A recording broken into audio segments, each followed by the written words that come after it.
નમસ્કાર, પ્રણામ, સ્વાગત છે તમારો એક નવા વિડીયોમાં। મિત્રો, પસંદ આવે તો વિડીયોને લાઈક, શેર અને નવા હોય તો ચેનલને સબસ્ક્રાઈબ જરૂરથી કરજો। શ્રીમદ ભગવદ્ ગીતા શ્રી ભગવાન બોલ્યા, હે અર્જુન, કર્મ સંન્યાસ અને કર્મયોગ આ બેય પરમ કલ્યાણ કરનાર છે, પરંતુ એ બંનેમાં કર્મ સંન્યાસ કરતાં કર્મયોગ સાધનમાં સુગમ હોવાથી શ્રેષ્ઠ છે। હવે હે મહાબાહો, જે માણસ ન તો કોઈનો દ્વેષ કરે છે કે ન તો કશાયની આકાંક્ષા કરે છે, તે કર્મયોગ સદા સંન્યાસી જ સમજવા યોગ્ય છે। કેમ કે રાગ, દ્વેષ વગેરે દ્વંદ્વો વિનાનો માણસ સુખપૂર્વક સંસારના બંધનમાંથી મુક્ત થઈ જાય છે। ઉપર કહેલા સંન્યાસ અને કર્મયોગનો બાળક બુદ્ધિના માણસો અલગ અલગ ફળ આપનાર કહે છે, ડાહ્યા માણસો નહીં। કેમ કે બંનેમાંથી એકમાં પણ સમ્યક રીતે સ્થિત માણસ બેયના ફળ સ્વરૂપ પરમાત્માને પામે છે। જ્ઞાનયોગીઓ વડે જે પરમધામ પ્રાપ્ત કરાય છે, કર્મયોગીઓ વડે પણ એ જ પ્રાપ્ત કરવામાં આવે છે। આથી જે માણસ જ્ઞાન યોગ અને કર્મયોગને ફળ રૂપે એક જુએ છે, તે જ યથાર્થ જુએ છે। તેમ છતાં પણ હે મહાબાહો, કર્મયોગ વિના સંન્યાસ મન, ઇન્દ્રિય અને શરીર દ્વારા થતા સમસ્ત કર્મમાં કર્તાપણાના ભાવનો ત્યાગ પ્રાપ્ત થવો મુશ્કેલ છે। જ્યારે ભગવ સ્વરૂપનું મનન કરનાર કર્મયોગી પરમ બ્રહ્મ પરમાત્માને વિના વિલંબે પામી જાય છે। જેનું મન પોતાને વશ છે, જે જીતેન્દ્રિય છે, જેનું અંતઃકરણ વિશુદ્ધ છે તથા સઘળાય પ્રાણીઓના આત્મા સ્વરૂપ પરમાત્મા જ જેનો આત્મા છે, એવો કર્મયોગી કર્મ કરતો હોવા છતાં પણ તેનાથી લેપાતો નથી। તત્વને જાણનારો સાંખ્ય યોગી તો જોતો, સાંભળતો, સ્પર્શ કરતો, સૂંઘતો, જમતો, ચાલતો, ઊંઘતો, શ્વાસ લેતો, બોલતો, ત્યાગતો, ગ્રહણ કરતો, તેમજ આંખો ઉઘાડતો કે મીચતો હોવા છતાં પણ સર્વ ઇન્દ્રિયો પોતપોતાના અર્થોમાં એટલે કે વિષયોમાં વર્તી રહે છે, એમ સમજીને નિશંકપણે એમ માને કે હું કશું જ નથી કરી રહ્યો। જે માણસ બધા કર્મને પરમાત્મામાં અર્પીને તેમજ આસક્તિને છોડીને કર્મ કરે છે, એ માણસ જળથી કમળના પાંદડાની પેઠે પાપથી લેપાતો નથી। કર્મયોગીઓ મમત્વ ભાવ રાખ્યા વિના કેવળ ઇન્દ્રિય, મન, બુદ્ધિ તેમજ શરીર દ્વારા થનારા સઘળી ક્રિયાઓમાં આસક્તિ ત્યજીને અંતઃકરણની શુદ્ધિ માટે કર્મ કરે છે। કર્મયોગી કર્મોના ફળને ત્યજીને ભગવત પ્રાપ્તિ સ્વરૂપ શાંતિ પ્રાપ્ત કરે છે। જ્યારે સકામ માણસ કામનાની પ્રેરણાથી ફળમાં આસક્ત થઈને બંધાય છે, અંતઃકરણ જેના વશમાં છે, એવો સાંખ્ય યોગનો આચરણ કરનાર મનુષ્ય કશું કરતો નથી કે ન કરવાતો રહીને નવ દ્વારોના શરીરરૂપી ઘરમાં સઘળાય કર્મોને મનથી તજીને આનંદપૂર્વક સચ્ચિદાનંદ ઘન પરમાત્મા સ્વરૂપમાં સ્થિત રહે છે।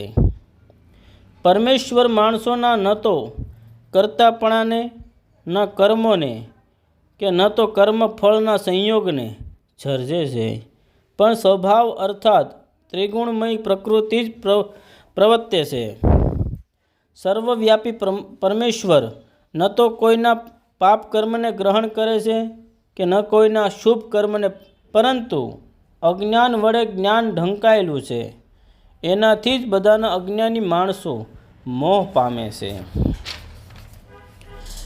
પણ જેમનું એ અજ્ઞાન પરમાત્માના તત્વજ્ઞાન વડે નષ્ટ કરી નાખવામાં આવે છે, એમનું એ જ્ઞાન સૂર્યની જેમ એ સચ્ચિદાનંદ ઘન પરમાત્માને પ્રકાશિત કરી દે છે। એટલે કે પરમાત્માના સ્વરૂપનો સાક્ષાત્કાર કરાવે છે. પરમાત્મામાં જેમનું મન તદ્રુપ્ત થઈ રહ્યું છે, પરમાત્મામાં જ તેમની બુદ્ધિ તરબૂર થઈ રહી છે, એટલે સચ્ચિદાનંદ ઘન પરમાત્મામાં જેમની નિરંતર એકાત્મ ભાવે સ્થિત છે, એવા પરમાત્મા પરપ્રાણ મનુષ્ય જ્ઞાન દ્વારા પાપ રહિત થઈને અપુરાવૃત્તિને એટલે કે પરમ ગતિને પામે છે. એવા જ્ઞાનીજનો વિદ્યા અને વિનયશીલ બ્રાહ્મણ તથા ગાય, હાથી, કૂતરો અને ચાંડાળ માય સમાન દ્રષ્ટિવાળા જ હોય છે. જેમનું મન સમભાવે સ્થિત છે, તેમનું આ જીવન અવસ્થામાં જ સકળ સંસાર જીતી લે છે. કેમ કે સચ્ચિદાનંદ ઘન પરમાત્મા નિર્દોષ અને સમ છે, માટે તેઓ સચ્ચિદાનંદ ઘન પરમાત્મામાં જ સ્થિત છે. જે માણસ પ્રિયને પામીને હરખાય નહીં, તેમજ અપ્રિયને પામીને અકળાય નહીં, એ સ્થિર બુદ્ધિનો અને સંશય વિનાનો બ્રહ્મવેતા મનુષ્ય સચ્ચિદાનંદ ઘન પરબ્રહ્મ પરમાત્મામાં એકાદ ભાવે કાયમ સ્થિત થાય છે. બહારના વિષયોમાં આસક્તિ વિનાના અંતઃકરણવાળો સાધક આત્મામાં સ્થિત છે. ધ્યાનજનિત સાત્વિક આનંદ છે, જેને પામે છે એ પછી એ સચ્ચિદાનંદ ઘન પરબ્રહ્મ પરમાત્માના ધ્યાન સ્વરૂપમાં યોગમાં અભિન્ન ભાવે સ્થિત માણસ અક્ષય આનંદને અનુભવે છે. જેઓ આ ઇન્દ્રિય અને વિષયોના સંયોગોથી ઉત્પન્ન થતા સર્વ ભોગોને, તે બધા જો કે વિષયી માણસોને સુખ સ્વરૂપ ભાસે છે, તો પણ નિશંકપણે દુઃખના જ હેતુ છે. વળી આદિ અંતવાળા એટલે કે અનિત્ય છે. માટે હે કૌંતેય, ડાહ્યો અને વિવેકી માણસ એમનામાં આસક્ત રહેતો નથી.